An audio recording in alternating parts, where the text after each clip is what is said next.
Magandang araw. Kami po ang pangkat-apat at narito kami upang talakayin sa inyo ang isa pang uri ng komunikasyon. At ito ay ang di-verbal na komunikasyon.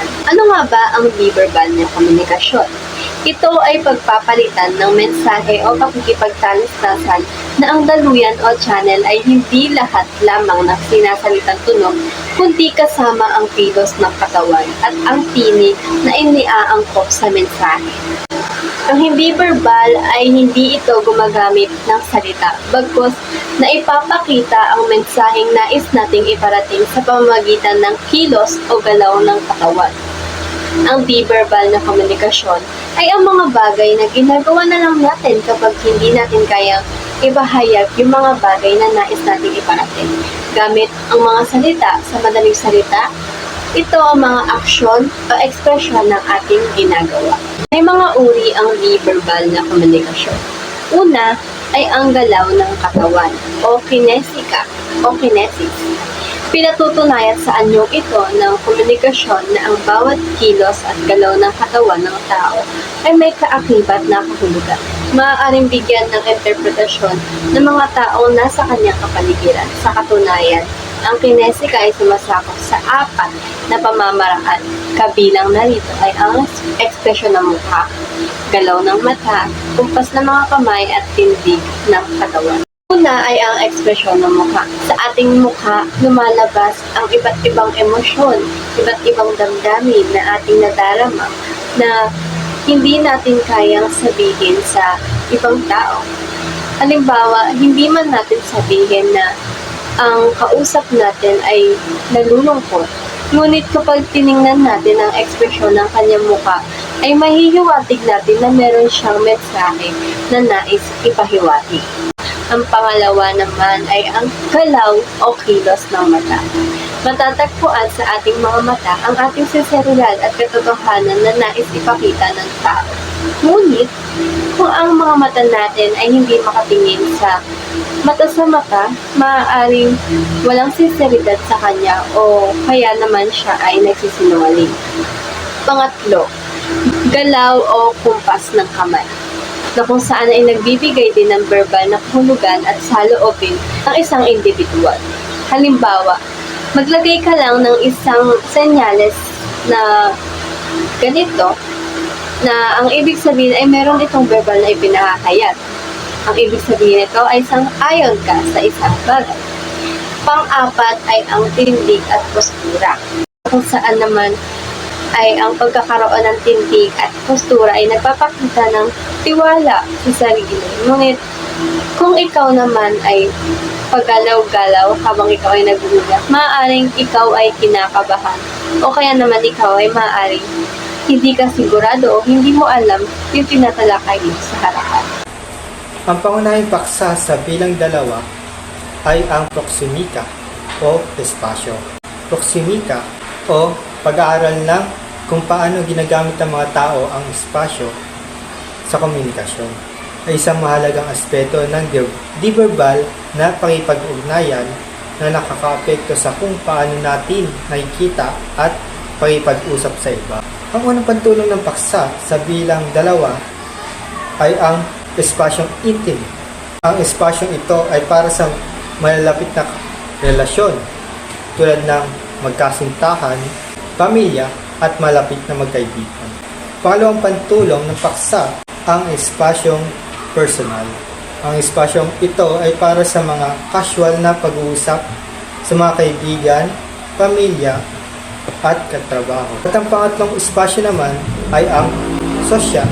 Ito naman ay ginagamit para sa pag-ugnayan sa mga kakilala, kasamaan sa trabaho o mga taong hindi mo pag-aano kakilala. At ang pang-apat ay espasyong public. Ang espasyong ito ay para sa mga pampublikong lugar at pakipag-ugnayan sa mga estranghero. Bilang tatlo ay ang oras.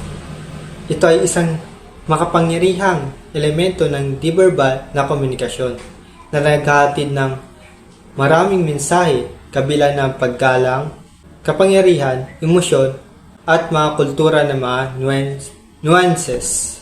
Sa unang pantulong ng paksa naman ay ang teknikal o siyentipikong oras. Ito ay ang eksaktong pagtingin o pagsunod sa oras.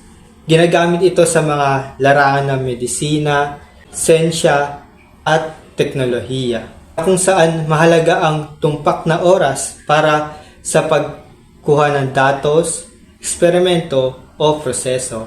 Sa ikalawang pantulong naman ng paksa ay ang formal na oras. Sa di-verbal na komunikasyon, ito ay tumutukoy sa eksaktong pakikitungo ng mga tao sa oras, na kung saan inaasahan na mahigpit na pagsunod sa mga schedule.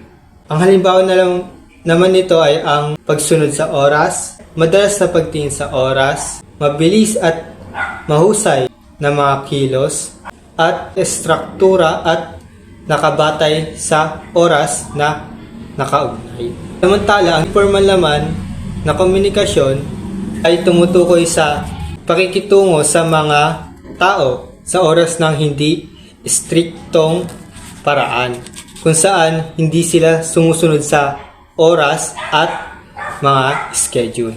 Sa psychological na oras naman ay tumutukoy ng perception ng isang tao sa oras batay sa kanyang kaisipan o emosyon na maaaring mag-iba sa aktual na oras at kalendaryo o relo. Isa pa sa mga uri, ang di-verbal na komunikasyon ay ang pandama o haptics. Ito naman ang pagbibigay ng kahulugan ng tao batay sa pagdampi o paghaplos ng kamay. Maaaring ang haplos ay tinatawag na intimate touch. Ito ay haplos ng mga nag-iibigan tulad ng paghawak ng kamay.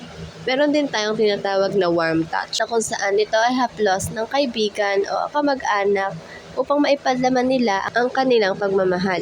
Meron din tayong tinatawag na polite touch. Ito naman ay ang pagtampi ng kamay para maipakita ang paggalang sa mga nakakatanda. At meron din tayong tinatawag na professional touch. Ito ay haplos ng kamay para sa isang professional na pakikiisa o pagkilala sa magandang nagawa ng isang tao. Ito ay ginagawa sa mga business o corporate world. O maaari rin kapag ikaw ay mabati sa mga taong nakatanggap ng mataas na pagkilala o mga taong nais mong batiin sa pamamagitan ng professional touch. Ang paralanguage ay tumutukoy sa mga non-verbal na elemento ng komunikasyon tulad ng tono, bilis at damdamin sa boses.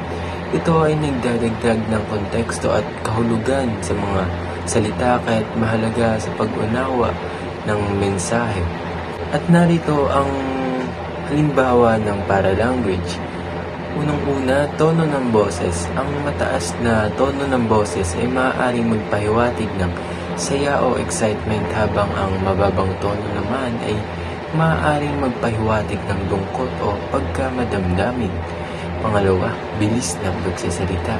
Ang mabilis na pagsasalita ay kadalasang nagpapakita ng nervyos o excitement, samantalang ang mabagal na pagsasalita naman ay maaaring magpahiwatig ng pag-iisip o pagdadalawang isip. Tumungo naman tayo sa katahimikan. Ang katahimikan sa di-verbal na komunikasyon ay isang mahalagang bahagi na nagdadala ng kahulugan. Maaari itong magpahiwatig ng pag-iisip, pagkapahiya o pagtanggap ng isang sitwasyon. Ang katahimikan ay maaaring magbigay diin sa emosyon o magpahiwatig ng kawalang interes. Ito rin ay maaaring gamitin upang bigyang diin ang isang punto upang lumikha ng tensyon sa isang pag-uusap. Kabilang na rin ang kapaligiran na nagpapahayag ng isang mensahe. Ito ay kaganapan na pagsasagawa sa isang kapaligiran na naghahatid ng sariling pagpapakahulugan. Halimbawa, sa loob ng opisina, matitiyak mo na ang kapaligiran na ito ay para sa mga nagtatrabaho dahil sa nilalaman ng isang kwarto. Maaari rin sa paaralan na mayroong lamesa, mga upuan at blackboard na nagpapahiwatig na ang kapaligiran na ito ay para sa mga mag-aaral. Simbolo sa di-verbal na komunikasyon. Ang simbolo ay isang mahalagang bahagi ng di-verbal na komunikasyon. Ito ay nagbibigay kilos o imahe na may kahulugan. Ang mga simbolo ay nagsisilbing representasyon ng mga ideya, damdamin o konsepto na hindi direktang ipinahahayag sa pamamagitan ng salita. Halimbawa na dito ay ang pag-angat ng mga hinlalaki ay nagsisimbolo ng pagsang-ayon sa maraming kultura. Ngunit sa ilang kultura ay maaaring maituturing na bastos, ngunit sa pangkalahatan ang mga simbolo ay mahalaga na bahagi ng ating komunikasyon. Mahalaga na maunawaan ang mga simbolo o isang kultura upang maiwasan mga maling interpretasyon at mga simbolo ay maaaring magkaroon ng iba't ibang kahulugan sa iba't ibang kultura. Kulay sa di-verbal na komunikasyon. Ang kulay ay isang malakas na elemento ng di-verbal na komunikasyon na may kakayahang maghatid ng iba't ibang emosyon, mensahe at interpretasyon. Halimbawa na dito ay ang watawat ng Pilipinas ay may 3 kulay, pula, asul at puti. Ang bawat kulay ay may sariling kahulugan. Pula, sumasagisag sa tapang, kagitingan at dugo ng mga bayaning Pilipino na nagbuwis ng buhay para sa kalayaan ng bansa. Ang asul ay sumasagisag sa kapayapaan, katotohanan at pag-asa. Puti, sumasagisag sa kadalisayan ng kalinisan at pagkakaisa ng mga Pilipino. Ang 3 bituin sa watawat ay kumakatawan sa 3 pangunahing relihiyon sa Pilipinas, Luzon, Visayas at Mindanao. Ang araw sa gitna ng watawat ay kumakatawan sa kalayaan at pagkakaisa ng mga Pilipino. Mahalagang tandaan na ang mga kahulugan na nag-uugnay sa mga kulay ay maaaring magkakaiba depende sa kultura at sa konteksto. Mahalaga din ito sa epektibong komunikasyon. At ang panghuli ay ang bagay o objectives o ang paggamit ng bagay sa paghahatid ng mensahe. Halimbawa ay ang pagbibigay ng regalo sa mga taong malapit sa iyo. Sa paraang ito na ipapahayag mo na mahalaga sa iyo ang isang tao. Paano mo ipapahayag ang paggamit ng bulaklak? Paano mo naman ipapahayag ang paggamit ng tsinelas o sinturon? Ang objectives ay simpleng paggamit ng bagay sa pagpapahayag ng mensahe. At dito na po nagtatapos ang ating talakayan. Maraming salamat po sa pakikinig.